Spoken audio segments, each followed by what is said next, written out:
Broiler মুৰ্গী খোৱাসকলৰ বাবে এক ভয়ংকৰ খবৰ। ব্ৰইলাৰ মুৰ্গী খোৱাসকলৰ হ'ব পাৰে ভয়ংকৰ বেমাৰ। আপুনিও খাই ভাল পায় নেকি ব্ৰইলাৰ মুৰ্গী? তেন্তে আপুনি এই প্ৰতিবেদনটো এবাৰ সম্পূৰ্ণকৈ চাওক। কি দিয়া হয় ব্ৰইলাৰ মুৰ্গীক? সবিশেষ তথ্য জানিবলৈ ভিডিঅ'টো শ্বেয়াৰ কৰি শেষলৈ চাওক। ব্ৰইলাৰ চিকেন দেশী চিকেনতকৈ বহুত কম মূল্যত পোৱা যায়।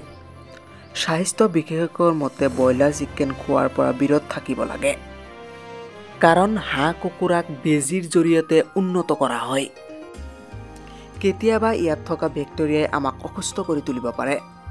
একে সময়তে ইউৰোপ আৰু কানাডাৰ দেশত ইয়াৰ ব্যৱহাৰ নিষিদ্ধ। কুকুৰাৰ অপ্ৰয়োজনীয় পৰিমাণৰ অক্সিডাইজ চাইক্লিনে আপোনাৰ দাঁত আৰু হাড়ৰ ক্ষতি কৰিব পাৰে, বিশেষকৈ গৰ্ভৱতী আৰু দুগ্ধ পান কৰা মহিলাৰ বাবে অতি ক্ষতিকাৰক। ভিডিঅ'টো শ্বেয়াৰ কৰি পেজখন ফ'ল' কৰি দিব।